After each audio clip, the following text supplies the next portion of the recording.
Hello, and welcome to the Dance Physio Podcast, a podcast designed to explore ideas and foster discussion around dancer health and wellness. We're here to challenge the status quo, bridge the gap between dance science and the studio, and help change the landscape of the dance industry for the better. I'm your host, Erica Mayall, a dancer turned physiotherapist who is deeply passionate about leaving the dance world better than I found it. I'm so glad you're here. Let's get started. Hello, everyone, and welcome back to another episode of the Dance Physio Podcast. I am your host, Erica Mayall, and today I'm really excited to introduce you to another special guest on the podcast today. I have Jessica Patching Bunch, or better known as JPB, with me today. And JPB is an international speaker and stress resilience coach who specializes in stress, anxiety, and nervous system education. She founded Brain Body Resilience after suffering stress-related health issues for most of her life. Taking her background in neuropsychology, she set out to address a real gap in accessible, alternative mind-body care and wellness education. JPB is now on a mission to change the way we approach mental health by providing a practical path to understanding and managing stress. So, welcome to the podcast today, JPB. Thank you so much for being here. Hey, thank you so much for having me. You are actually the very first guest that I've had on the podcast who is not like from the dance world. So kind of like everybody else so far for guest episodes has been people who are like pretty firmly involved in the dance industry. So I'm really excited to chat with you and sort of look at things from a little bit of a different lens today. That being said, I know that you do have an extensive background in movement and fitness, and that is a big part of like the work that you do in stress resilience as well. So do you want to tell us just a tiny bit about your own kind of like movement or fitness background? Yeah, it's actually, it's interesting. So I was a gymnast growing up, and I then coached for a little while when I was younger, in my early 20s. That was so long ago now. And when I was coaching, I also always wanted to be a dancer, and I just like have always thought it was so incredible, and I still cannot dance at all. It's never too late to learn. I keep telling myself that. But when I was coaching gymnastics, I was looking at there were a couple of different things. So I'll back up. Being a gymnast and watching some of the more like elite gymnasts at their routines and the training and how like visualization was such a huge part of that. I was so fascinated by the fact that you just like see yourself doing something, and then you make your body do this thing, fly through the air in a way that like, we're not really like physics is like, maybe not. Maybe, yeah. and we're like, but I'm just going to do that. So that was always really interesting to me, just how we could create that thing that just like the mind body connection there always was really interesting to me. And then when I was coaching, seeing more of that and then teaching people how to use their muscles and how a little bit more about how their body worked. I was working with a lot of young kiddos and who weren't really familiar with just like how to move their bodies and how to navigate that. And so that was really interesting, just watching that develop for them and watching them have the understanding that like when they gained a skill or gained more strength, having that, just watching the kind of light bulb when they're like, oh, I am capable of this. I am stronger than I thought I was. And that was my favorite part, was watching that. And I had this kind of little spark of a dream at that point of having some kind of like a mind body gym or something one day where it was for specifically women to really like teach them both like mental and physical strength, that like you are stronger than you might believe. And, you know, how when we have those like physical manifestations of that tangible example of our ability to do things, our resilience, our strength and power, speed, whatever, how that results in how we're feeling. And so looking back now, I'm like, oh, that's so interesting that was like a little kernel of a dream. And then later on, I think just a few years ago, I quit my job in research to start Brain Body Resilience, and I didn't really know what I was doing with it at that point. I had that kind of vague idea of like mind, body, stress, kind of and so connection. Yeah. And so I got my personal training certificate and did that very briefly. I realized that was not the part that I really liked anymore. But movement and exercise is such a huge part of processing stress and managing stress daily that it's still something I work with, just not in that capacity. So it's always become more of like a tool than the actual like main part of the programming. Exactly. Yeah. Very cool. And I think it's such a good point because a lot of those activities, so whether it's gymnastics or like in our case, dance, I think there is a really strong mind-body connection. Like there has to be, because there's sort of an aesthetic element to it versus maybe an athlete coming from a different sport where there might be more emphasis just on like speed or power or, scoring goals or whatever it is. But when there is like some connection to what that movement actually looks like, I think inherently there has to be a little bit more of that mind-body connection. But like, sort of similarly, that can actually be where people kind of really get roadblocked, I think, as well. Like if we have, because I know we have a lot of like teachers who listen to the podcast and they will probably identify with what you were saying of like when you were coaching, that was what you liked and you sort of saw those little light bulb moments in kids. But conversely, they probably also will identify with the kids who you're just like, what is happening? Why can this kid not seem to like coordinate things, get things together and stuff? And I think in some cases, like certainly there can be deficits in strength or things like that. But I think in a lot of cases, it is like potentially, more of that like kind of nervous system involvement or that is maybe not kind of as coordinated as we want it to be or not as much of that connection with the movement. And that might be their block in kind of progressing in skills and things like that. So yeah, absolutely. And I think that's a really good point. Excuse me, that can come from so many different things. And my immediate thought is, if there's been some kind of trauma and they don't feel like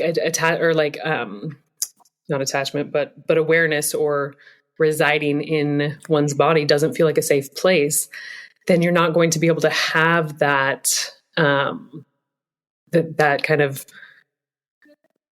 mindful connection to your body and be able to navigate in that way. So yeah, it's an interesting thing. And when there are in these kind of aesthetic sports, dance and gymnastics and things, there's a lot of inner kind of criticism that can happen, creating so much stress. And that also is going to inhibit our ability to then be mindful and be present. And I know that you had mentioned, you've talked a lot about just like what stress does to your mobility and flexibility and all of that. So I think it is a specific thing for aesthetic sports. Yeah, absolutely. I feel like there's so many different directions we could go from that, but I want to back up just a tiny bit just for listeners.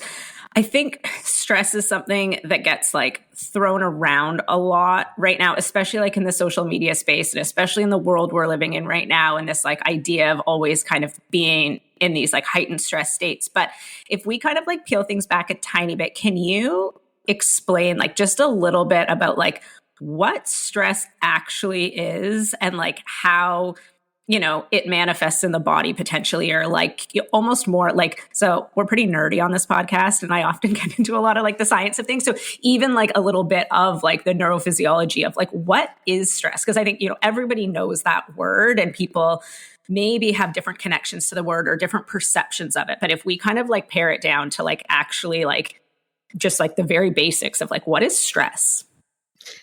Yeah, it is. I appreciate that because stress is thrown around so much. There's a lot of stress happening. Yeah. But like, what does that mean? And I think that's so important because understanding what it actually means, when we understand something from a more practical point of view, then we can actually work with it. And stress is a response to a stimulus in the body. It is not bad.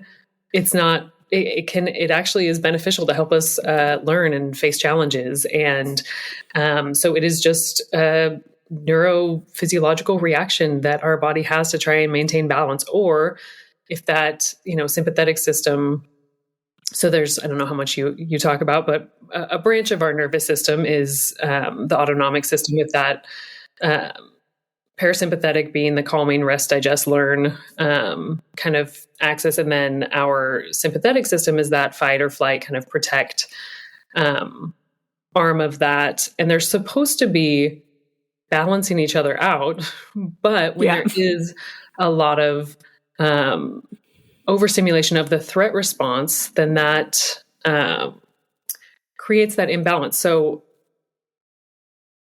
I'm like, there's so many complex pieces, but stress is just the reaction that your brain and body have to a stimuli, and that can be internal or external, and it is a perceived threat that we are responding to. So it can be something that we're just imagining, a threat of like a social issue, a fight with somebody, or like potential failure, or nervousness about a competition, or it can be traffic or money, or, actual physical like things. It is an adaptive response.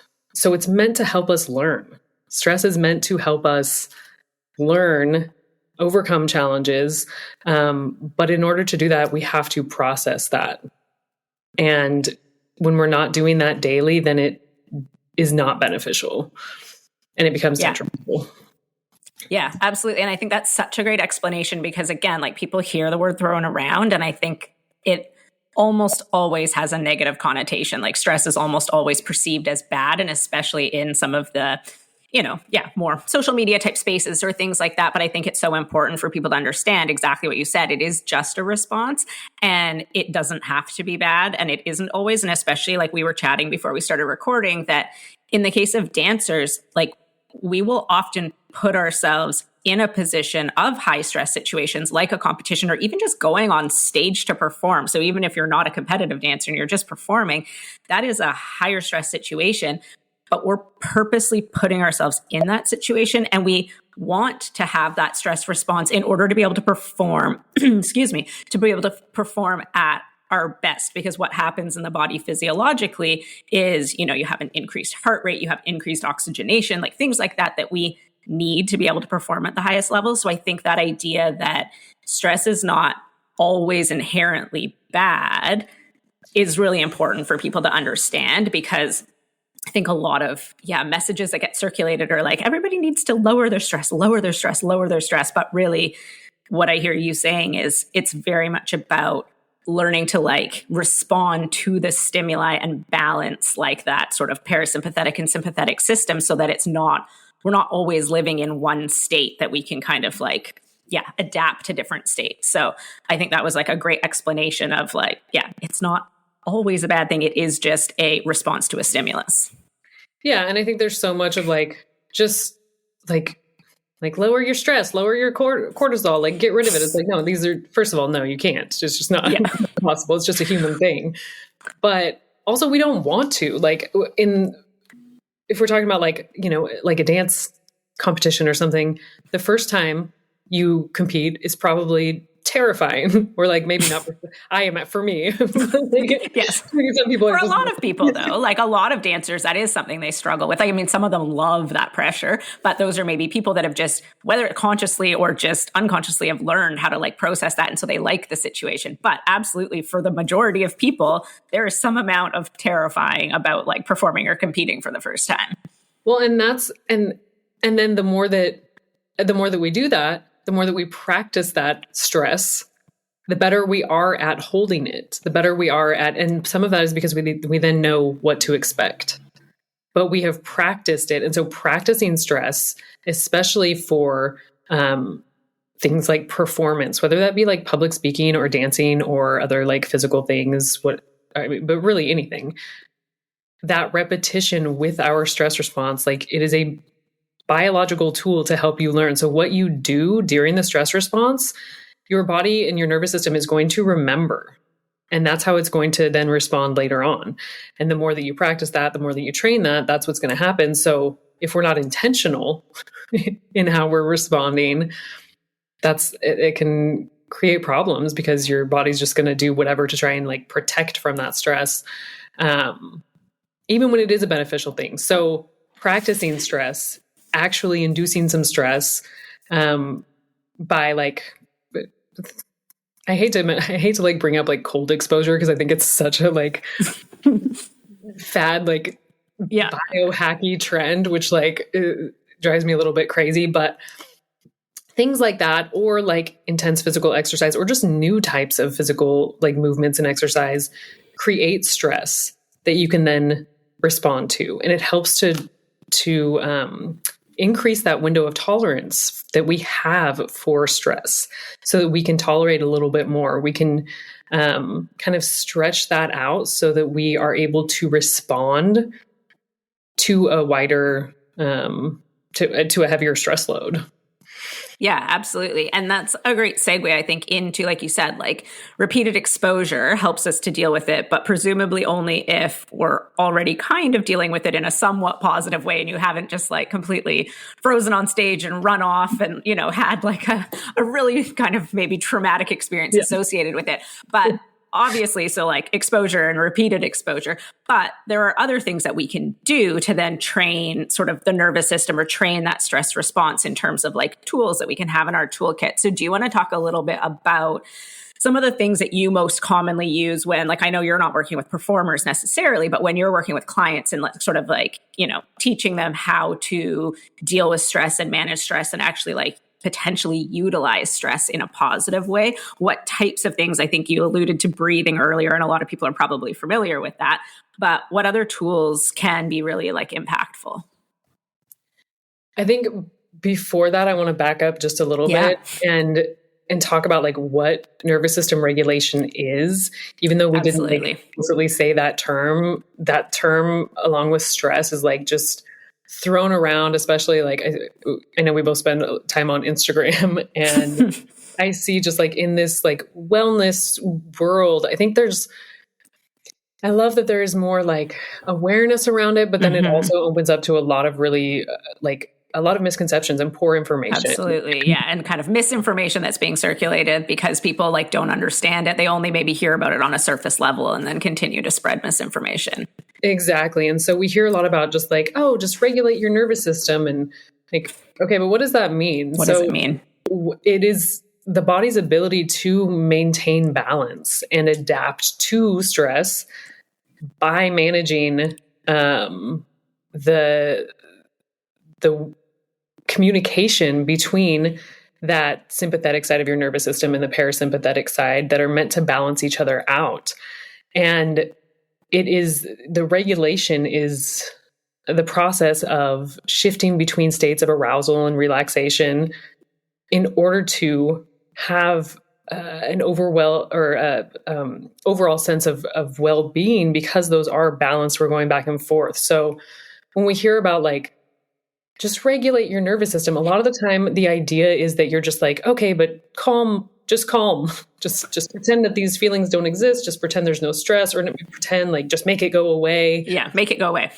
And that's just not, I think with all things, you know, human, it's much more complex. That is a huge oversimplification of like these incredible processes that we have in networks of systems working together. And there is no magic like hack. So it's not a quick fix. It's not like a thing that just like takes stress away, because again, we don't want that, but it's not possible either. And so while we can influence our nervous system, while we can do things to kind of encourage activation of like our calming parasympathetic system, we can't fully control or like regulate at all times. It's just, I think that's such a disservice to I mean, it's not useful for like practical tools, but also like the human body is just like, we're such incredible creatures. And I think that's just that kind of oversimplification is like, no, we're like much more complex and cool than that. Yeah, absolutely. And the idea that we can just simply be like, oh, decrease stress and then have that be so is, like you said, like a total oversimplification. And our bodies are so much more complex than that. And there's so much happening behind the scenes that it's not just a matter of like, remove the stress from your life. And that's what, like, I think it's not just like a command prompt. You know, we're not computers. It's like building a new language with your body. Again, teaching that stress response, what to do in those times, to learn about how to navigate that, to increase our ability to communicate with our systems. And not every technique is going to work the same for everyone, because our nervous system is patterned, each individual, from our own lived experiences. And things like trauma and environment inform what is going to actually be useful for each individual. So while silent meditation might be useful for one person, it might trigger anxiety in others. And so this like idea of like, just regulate everything away, I see as like a way to kind of ignore real issues also. Yeah. Just like regulating and calming your feelings, but like there's something causing that dysregulation. And it can be external factors, like so many things in the world around us right now, or just like daily, like money problems, traffic, whatever. Your brain doesn't like understand what that is. It just understands that it creates like a physiological response, a threat response that it is then addressing. It also can be our internal environment. And most of the time it is, or I'll say a lot, not most, but things like self-criticism, and just kind of the stories that the what ifs that we create in our minds. Our brain, again, still has that physiological response. And so we create a lot more than we need to sometimes, but either way, it's a real response. And so anyways, there are so many different individual differences, like, you know, trauma history or access to health care, or care, care, other social determinants of health. So just like regulate yourself is not great advice. And again, having that like understanding of what that means and understanding that it is going to be different for everyone, and that the goal is not to just be calm all the time, but to be able to stay flexible and provide yourself tools to ground and deal with whatever challenge, large or small, is what you're dealing with in that moment. And so because your nervous system is constantly, you know, changing and adapting to the information that you are providing, and that's not just like, that's the food you eat, your social environments, movies, TV, social media, like music, every internal and external experience is informing what your nervous system knows and the information it has to like function on. And so that is either, you know, helping one of those, the parasympathetic system or the sympathetic system, to maintain balance, or stimulating one more than the other. And frequently it is the sympathetic side of our system that is activated more because of just like the constant stimulation between like screens and information and just everything else. Just overload in all ways. So anyways, there is stress. It affects everyone differently. And so then what we are able to, the tools that we will use are also going to be different. And because it isn't just like I said, it's not here's this like, do this like, one breathing exercise and you'll be good. That was my example, because there's so much of that. Like, just do this very specific thing and it should fix you. And if not, then like, yes, there's something wrong with you. Like, no. and this is why I like to refer to like these regulation tools as like nervous system hygiene, because it is a constant daily practice, not just like 1 week for an hour, like, or like I do my, yoga class for an hour a week or whatever it is. Like if you brush your teeth once a week, eventually they will decay. Like it's the same thing. It needs constant attention and care. And so this is what's happening a lot of the time when we're not addressing the daily stress, and then it's building up and overflowing to the next day and the next and the next, until we start to see like physical manifestations of the stress. So some of these things, 2 minutes, 10 minutes, morning, night, whatever, literally whatever you have. And I think the importance is integrating these things into your life, because it's not useful if it's something you're just doing removed from your daily activities. Like it's great if you have a half hour to spend, doing whatever your hygiene is, which I promise I'll get into that. But, but if it's not something you can integrate into your days, if it has to be something that you have to like be in that silent space for, then it's not going to be useful in your day when you're facing those stressful situations. So, so some of these things, like we talked about, physical activity is one of the best ways to complete the stress cycle in using those the neurochemical response, the cortisol, the adrenaline, the things that our body is the resources that it's providing to help us perform or flee danger, which isn't we're not running from tigers and bears anymore, but that's still what the same kind of response. It's an evolutionary response. So physical activity is one of the best things, and it doesn't have to be like, go big or go home. It's not intense exercise. Go for a walk, because a lot, like if we're doing some of that intense exercise, which can be great, it's also stimulating to our system. So take a walk, just move your body. Yeah. Move your body. And move your body in ways that maybe you don't normally. Bounce, shake. I tell people all the time, I'm like, dance, but like these are your people. So they're already dancing. Well, and that was going to be one of my questions too, because like when we have somebody who's doing, and in the case of dancers, a lot of them are actually like overtraining. So they are moving. They're like, oh, I checked that box. Like I'm doing that. But in this case, that actually might be like overstimulating to the nervous system if they're dancing a ton and they're overtraining. And so that was like going to be my point, that it's often we need to move in other ways. So like you said, like having, like kind of like shaking or like just walking or things that are like different movement practices actually is often really necessary, because although for the lay person, blasting music in their kitchen and dancing for 10 minutes might actually be very like regulating, or it might actually be beneficial to their nervous system and helping to complete the stress response.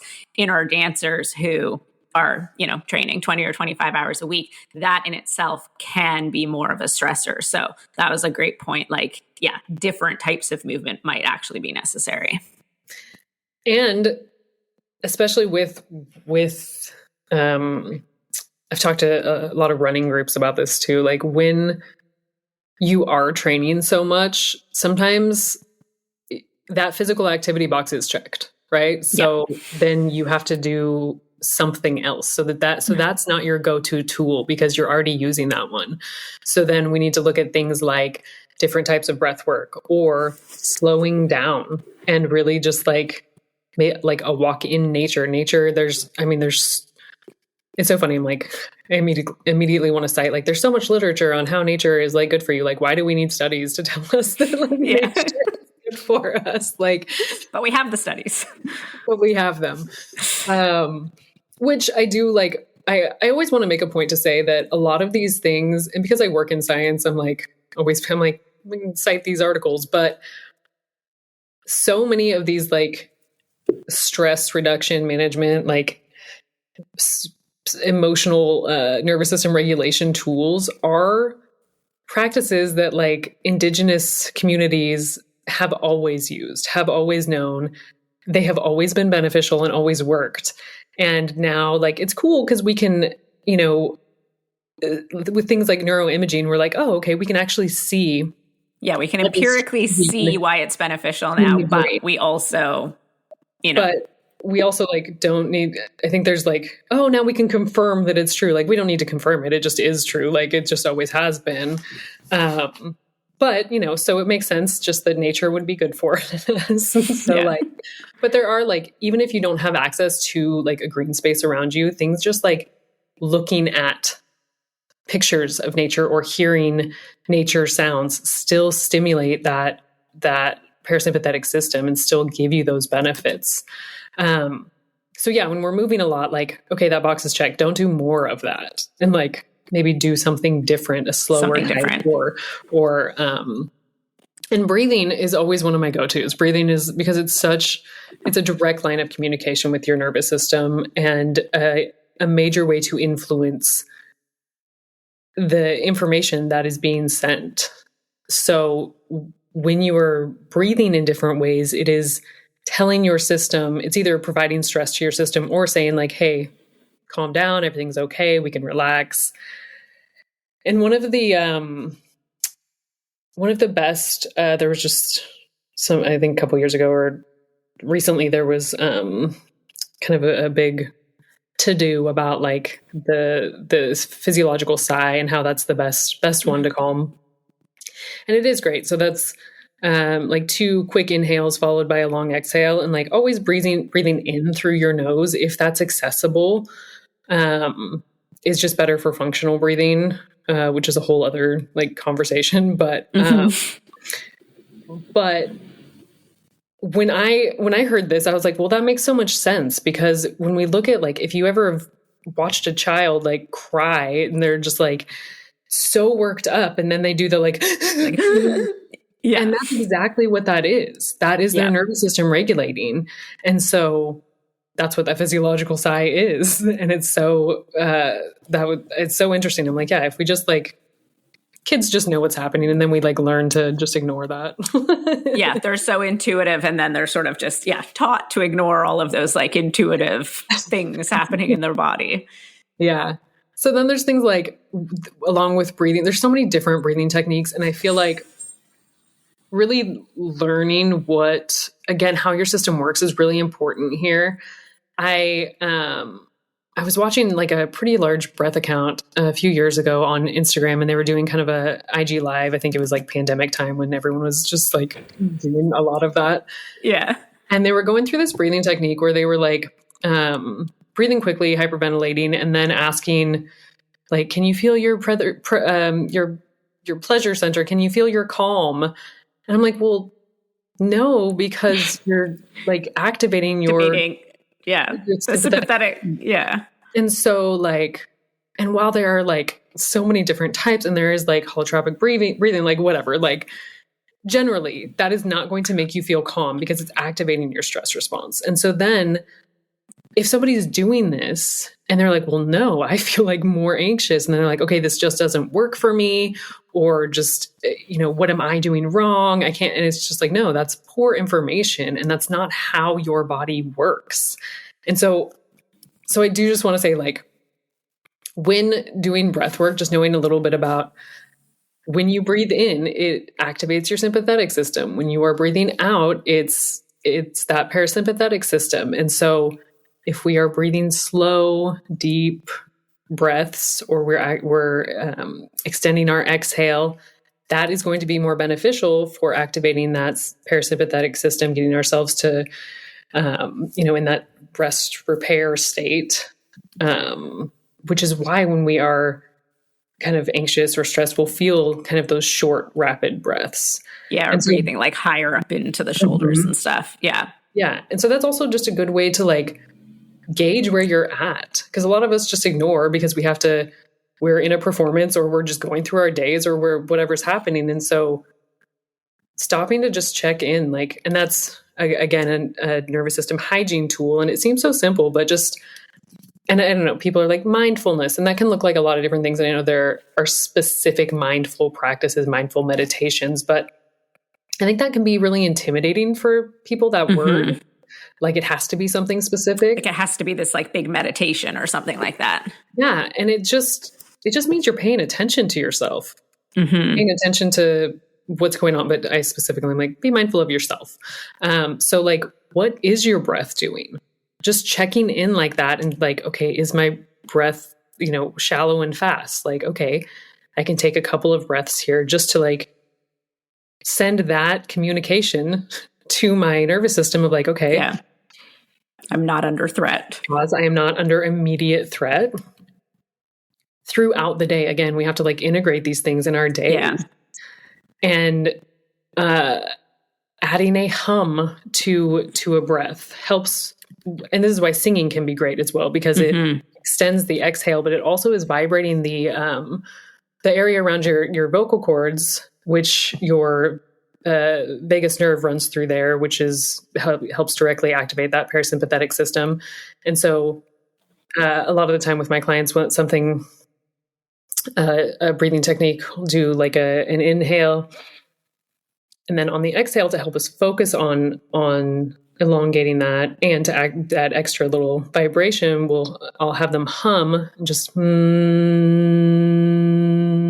then we can play with like kind of frequency and see where that vibrates in like lower in your chest or higher in your face. And we want it to be more, feel it kind of in our heart space, like in the like lower throat, because that's where we're going to stimulate more of those nerve innervations. And so things like that. It's simple. You can do sometimes. If I'm really stressed at work, I'll find myself just like at my desk, just like humming so quietly.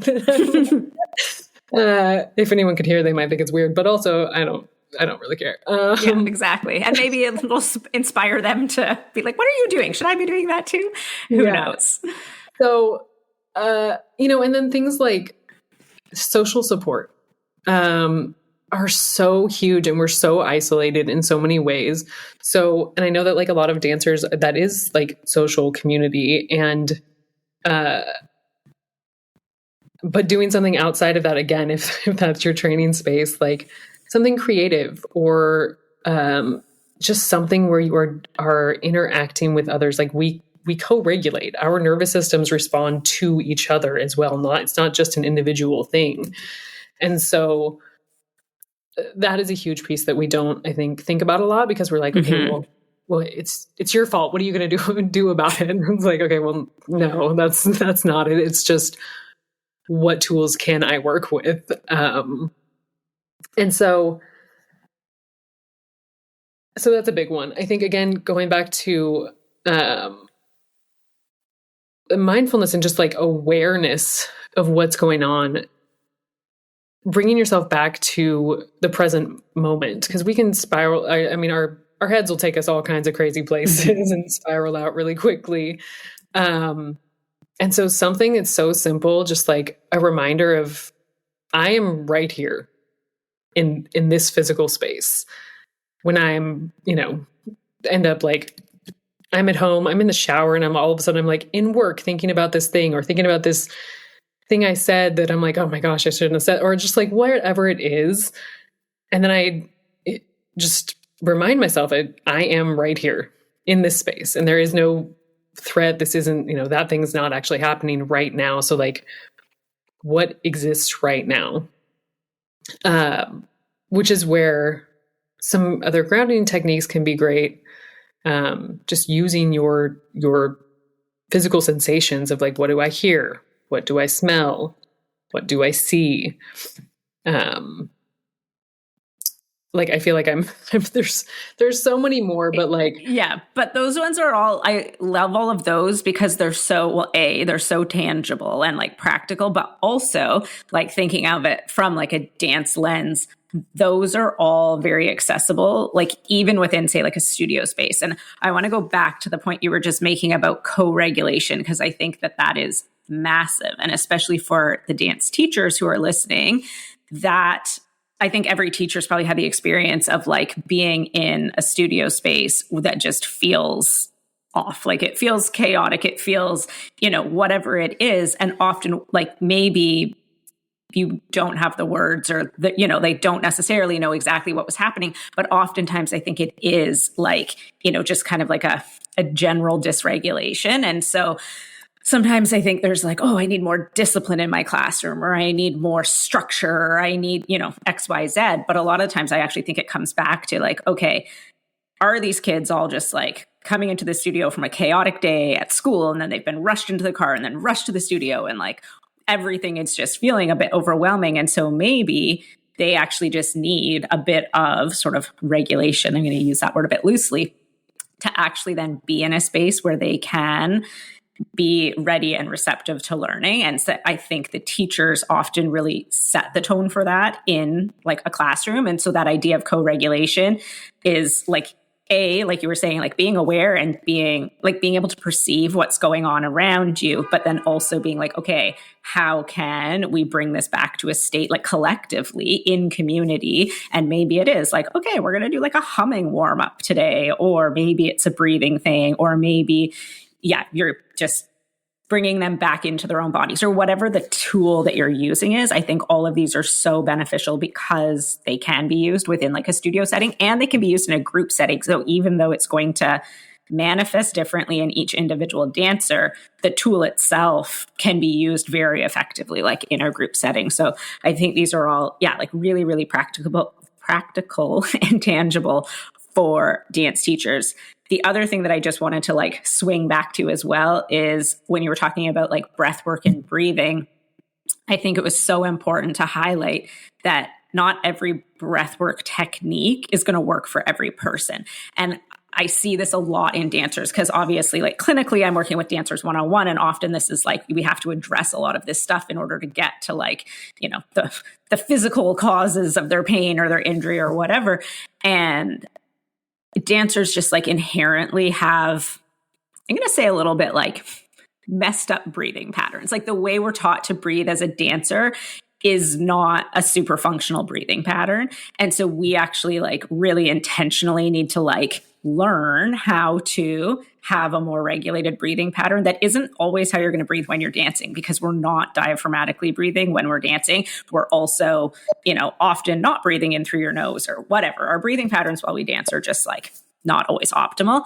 So then sometimes when we actually do breath work with dancers, they really struggle with it. Like they'll feel, like you were saying, like almost like more anxiety trying to tap into different, like, sort of like breathing types of breathing. And so I think just like recognizing that that's a common thing, and that maybe there's another breathing kind of pattern. I actually have a lot of success with the physiological sigh with dancers, as opposed to a more, box breathing or something where they often don't respond well to that. And so I think, if you've tried breathing in the past and you were like, oh, I don't know, it didn't help me, I wasn't good at it, whatever the narrative around it is, I think it's important to like potentially explore other options for it. And even something as simple, and this is sometimes where I'll start with dancers, is just like try and extend your exhale. Don't even worry about anything else, but just like try and extend the length of your exhale and starting there. And that's often a safer, easier entry point than some of these other breathing techniques. So I think it was a really important thing for you to highlight that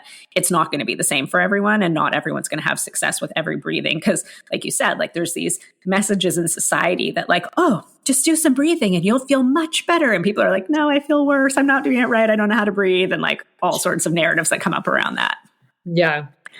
And it is, the breath is like a whole, I hate to see what like, there's so many like biohacking breath work for your performance and be an elevated human and whatever else. I don't know, whatever else is happening out there. But from a physiological standpoint, like your breath is the foundation for how your lungs, your heart, your blood pressure, your like the function of your systems. And so functional breathing is so important. And I think, like you said, just extend the exhale, or even just like breathe through your nose. Mm-hmm. Focus, like and sometimes that's not accessible. So, part of that, like if we do have real dysregulated breathing, then sometimes slowing it down is going to feel like we're getting less oxygen. And then that triggers the stress response, because your brain's like, oh wait, like these, I need air. I need air. I'm going to like start hyperventilating instead. Yeah. So we have to be aware of how we're doing that. And I think that like focusing first on like these, like the physiological side, things like that, where it is an immediate, like, okay, in this moment, this will help. Yeah. And then again, like there isn't like, it's not a magic fix. So like, okay, this helps right now so that I can then have more access to like my thinking brain and like make a plan. And so that I can then practice other things that are more sustainable, more proactive, more preventative going forward. Like rather than just like, we need both things that we can address like in a heightened stress state and things that are going to help us again expand that window of tolerance and manage that stress long term. So I think having both of those pieces is what's missing a lot of the time. It's like, oh, here, just do this to fix it. It's like, okay, but again, it's an ever like evolving every day, all of the information your system's getting. So how do we address that as well? Yeah, because we're constantly bombarded and like more so than ever before. So how do we exactly like manage that in a more sustainable way or a longer term way for sure? Yeah. I did want to touch on just like with teachers in class and things too. Like, yeah. It's so important. I've worked with some teachers specifically, I think, because it is a stressful job, like teaching. Absolutely.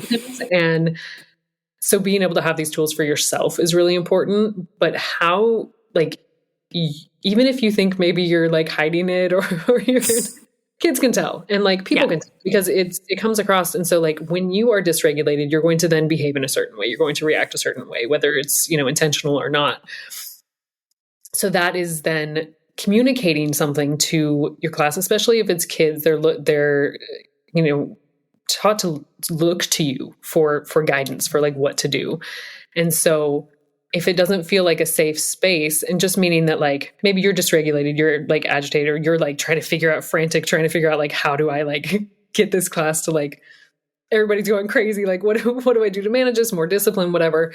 It may not feel like a safe space. Or if they are, like you said, like they're went to school and then there's like getting carted around and everything's in a rush, and sometimes they just need like play for a second, just get adjusted to the space, and that way they can then feel safer in their nervous system to then listen and then use more of that thinking side of their brain to be able to like pay attention to what your instructions are after that. So both, I think, as a tool for yourself as a teacher, and just naturally how that then transfers to your students, your class. It's so important to have those tools, not just to like maybe implement into classes to teach them and help them have those tools, but it's just you have those tools without actually like being intentional. Then you're able to like resource yourself and your students a little bit, and you're able to pass those on maybe in a more intentional way. So it's important. I don't know where else I was going. I just like it's, when we're working it's such an important piece. Yeah. And that's what I was just going to say. I think it's like with anybody, but especially with kids, because they are so intuitive and they feed off of like energies and things like that, like they are going to be. And when you were talking about that, I was having flashbacks of this teacher I had when I was a kid who, like, anytime we got close to like a show or a performance, there was always like, you could tell she would just get really stressed and dysregulated and be like, the dance isn't finished and it's not clean. And so it would just create this. And I just like remember that feeling in my body. And like, she wasn't saying these things necessarily, but it was like this, like almost like franticness around like, we have a show in 2 weeks and we have to like, and so like we were feeding off of that. And I'm sure it just made the dance messier and messier. And so like, if she had the tools to take a few minutes to regulate herself, but also potentially share tools with the students and like with us, I'm sure our dances would have looked better on stage. But I do, like, I was like having these flashbacks of remembering this teacher and like, not at all intentionally doing that. And it was not with words that she was doing it. It was like absolutely just, you could tell that in the lead up to those types of things, like she would get very like stressed about it. And that was certainly like coming across in her body language and all of those things. Yeah. Yeah. Awesome. All right. Well, I know we could chat forever probably about this stuff, but I am aware of the time. And so I will start to wrap things up. But is there anything that we didn't really touch on today that you really wanted to share, or any points that you feel like we kind of like missed out on or glossed over or anything? I mean, yeah, we could just keep talking about this forever. I don't know if there's like, I think I always want to just remind people that like you have agency. It's not just something that like happens. I feel like we have signed it kind of especially like when we're looking at the world around us right now, like a lot of things feel helpless, and there are a lot of things you don't have control over. And that can feel really like that feels threatening to your nervous system, to your brain, because we want to have certainty and control to be able to keep safe. And so focusing on the things that you can influence is one of the biggest tools. Like focus on what you can influence. And that is your actions that you take towards this nervous system hygiene daily. You know, the little 2 minutes here and there, just the paying attention to like, okay, where am I right now? How is my breath right now? What can I do in this moment? And that makes such a huge difference. Sometimes just the moment of attention paid to yourself is huge. Because your nervous system's always just trying to meet your needs. And if we're never acknowledging what needs exist, they can't be met. So I think it just like we do have agency.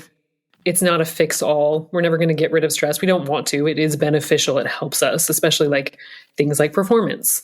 But we can help manage what that looks like and how that shows up for us and shape it into something that is more beneficial.